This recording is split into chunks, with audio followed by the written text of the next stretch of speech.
이 복음을 위하여 그의 능력이 역사하시는 대로 내게 주신 하나님의 은혜의 선물을 따라 내가 일꾼이 되었노라. 모든 성도 중에 지극히 작은 자보다 더 작은 나에게 이 은혜를 주신 것은 측량할 수 없는 그리스도의 풍성함을 이방인에게 전하게 하시고 영원부터 만물을 창조하신 하나님 속에 감추어졌던 비밀의 경륜이 어떠한 것을 드러내게 하려 하심이라.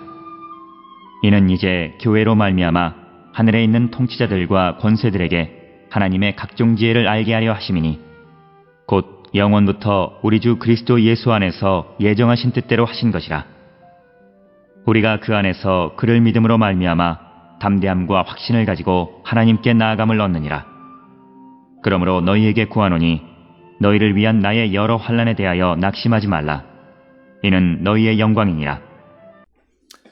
오늘 우리가 함께 읽은 에베소서 3장 7절로부터 13절에 있는 말씀은 이제 이방인을 위한 어떤 파송 계획에 대해서 언급하고 있는 부분이 되겠습니다.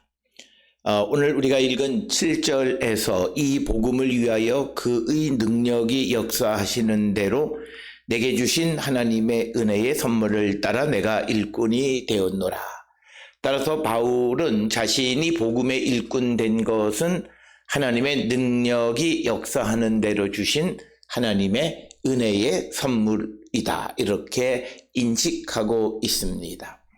따라서 바울은 자신이 이방인의 사도가 된 것은 전적으로 하나님의 은혜의 선물이다, 이렇게 고백하고 있고, 이런 것은 골로새서 1장 23절에서도 바울이 자신을 복음의 일꾼이라고 부르는 것과 같은 것이고, 그런 일꾼 된 것이 하나님의 은혜의 선물이다, 이렇게 말함으로써 고린도전서 3장 10절에서처럼 하나님이 자신에게 주신 하나님의 은혜 받은 자라고 그렇게 인식하고 또 그렇게 말하고 있는 내용이 되겠습니다.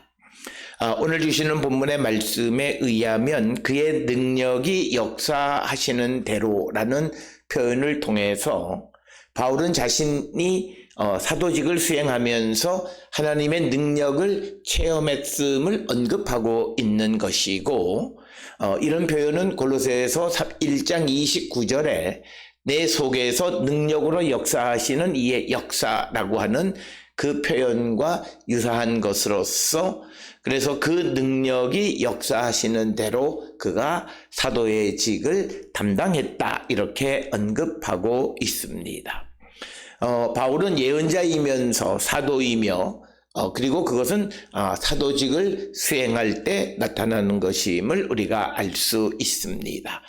8절에서 모든 성도 중에 지극히 작은 자보다 더 작은 나에게 이 은혜를 주신 것은 측량할 수 없는 그리스도의 풍성함을 이방인에게 전하게 하시고, 그래서 8절에서 바울은 자신에 대해서 지극히 겸손함을 나타내고, 지극히 작은 자보다 더 작은이라는 표현은 고린도전서 1장 15장 9절이나 디모데전서 1장 15절에서 바울 자신이 자신을 사도 중에서 가장 작은 자라고 말하는 것과 맥을 같이 하는 것이고, 지극히 작은 자보다도 더 작은 자신에게 이러한 이방의 사도의 직책을 주신 것은 측량할 수 없는 그리스도의 풍성함을 이방인들에게 전하기 위한 것이다, 이렇게 이야기하고 있습니다. 그래서 오늘 주시는 말씀에서 바울의 사명인 측량할 수 없는 그리스도의 풍성함을 이방인에게 전하게 하시고, 이것은 갈라디아서 1장 6절에 그의 아들을 이방에 전하기 위하여라고 하는 표현과 같은 것이고, 그것을 좀 더 구체적으로 묘사한 것이고, 측량할 수 없다라고 하는 것은 하나님의 헤아릴 수 없는 그런 방법으로 풍성함을 이방인들에게 전하게 하셨다라고 하는 겁니다. 그래서 복음에 나타난 하나님의 은혜와 영광의 풍성함은 예수 그리스도 안에 요약되어져 있음을 우리에게 말씀하고 있는 것이 8절의 말씀이 되겠고, 하고 이어지는 9절에서 영원부터 만물을 창조하신 하나님 속에 감추었던 비밀의 경륜이 어떠한 것을 드러내게 하려 하심이라. 그래서 과거 모든 사람들에게 숨겨져 있었던 비밀을 드러내기 위해서 자신에게 은혜의 선물을 주셨고 또 그리고 자신에게 그리스도의 풍성함을 이방에 전하게 하셨다라고 하는 겁니다.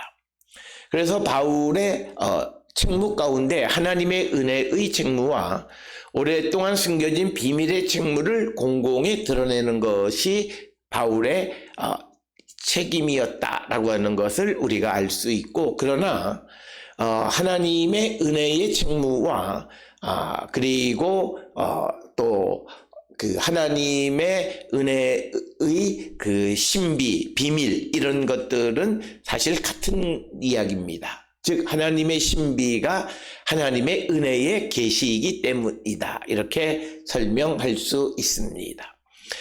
바울이 복음을 이방에 전파함으로 자신의 임무를 완성할 때 그의 선포를 통해 이방인들은 그리스도에 대한 믿음으로 인도되어지고 이방 교회에서 유대인 그리스도인들과 동등함을 발견하게 되어지는 것을 우리는 바울 서신을 통해서 알 수 있고, 이것은 오랫동안 신비였던 것이 모든 사람, 남자와 여자의 눈앞에 나타나게 되었다라고 하는 것을 말하고 있고, 또 만물을 창조하신 하나님이라고 하는 표현을 특별히 사용한 것은 당시 영지주의자들이 창조주와 구원자를 분리하는 주장을 하는 것을 반박하기 위해서 하나님은 창조주이시면서 구원자이시다라고 하는 것을 분명하게 드러내는 그런 표현이 되겠습니다.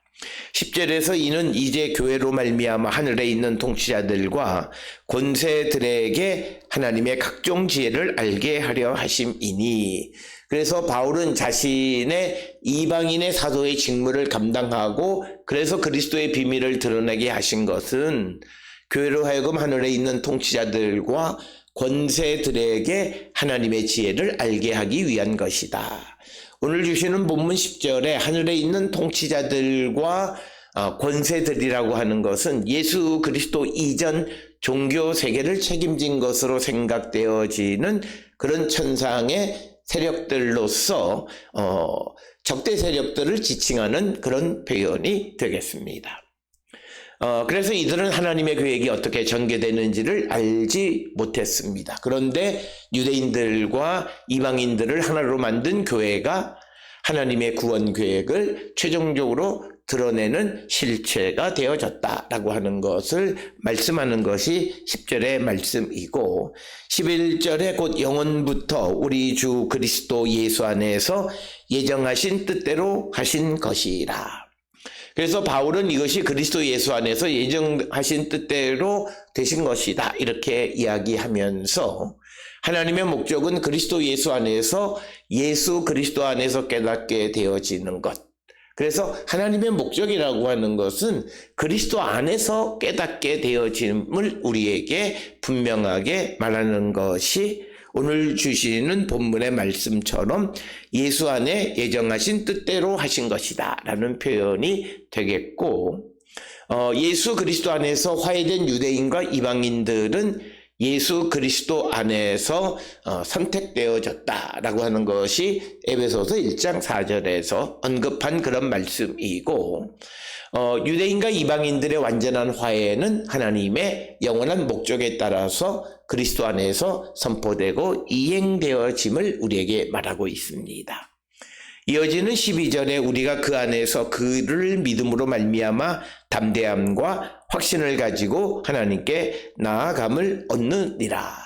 그래서 바울은 우리는 그리스도 안에서 그리스도에 대한 믿음으로 인하여 확신을 가지고 하나님께로 나가는 자가 되었다 이렇게 이야기함으로써, 이것은 에베소서 2장 18절에 우리 둘이 한 성령에서 아버지께 나감을 얻게 하려 하심이라는 말씀과 맥락을 같이 하는 것이고, 특별히 담대함으로 번역되어진 것을 직역하면 자유라고 하는 그런 의미가 되겠습니다.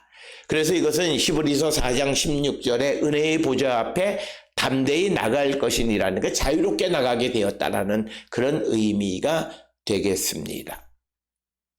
13절에서 그러므로 너희에게 구하노니 너희를 위하여 나의 여러 환난에 대하여 낙심하지 말라. 이는 너희의 영광이니라.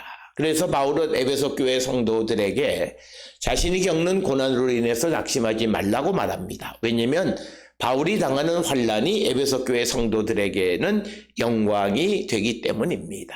즉 바울이 복음을 위하여 옥에 갇힌 것 때문에 에베소 교회 성도들이 복음을 접할 수 있게 되어졌다라고 하는 그런 의미이기 때문에 바울이 여러 가지 고난을 옥에 갇혔다 해서 낙심하지 말라고 위로하는 그런 말씀이 되겠습니다. 그래서 바울은 현재의 고난을 잘 견디는 것을 영원한 영광과 비교하고 있는 것을 우리가 볼 수 있고, 그래서 고린도후서 4장 17절에서 우리가 잠시 받는 환난에 경한 것이 지극히 크고 영원한 영광에 중한 것을 우리에게 이루게 함이니라 이렇게 말씀하고 있고, 또 로마서 8장 17절에서는 우리가 그와 함께 영광을 받기 위하여 고난도 함께 받아야 할 것이다 이렇게 말씀하고 있습니다. 오늘 우리가 함께 읽은 에베소서 3장 7절로 13절에서 바울은 복음을 이방인에게 전하게 하시는 하나님의 은혜로 자신이 하나님의 복음의 일꾼이 되어졌음을 말하고 있고, 또 예수의 일로 갇힌 그는 자신의 환난이 성도들의 영광이 되기 때문에 낙심하지 말라고 위로하는 말씀을 하고 있는 부분이 되겠습니다. 오늘 주시는 본문의 말씀을 통해서 우리가 예수 그리스도를 믿는 그 사도가 되어지고 제자가 되어진 것이 하나님의 은혜의 선물이다 라고 하는 것을 깨닫고, 우리에게 주어진 이 은혜의 선물을 바르게 사용해서 복음을 전하는 사명을 감당하는 우리 모든 성도들이 다 될 수 있기를 주의 이름으로 축원합니다.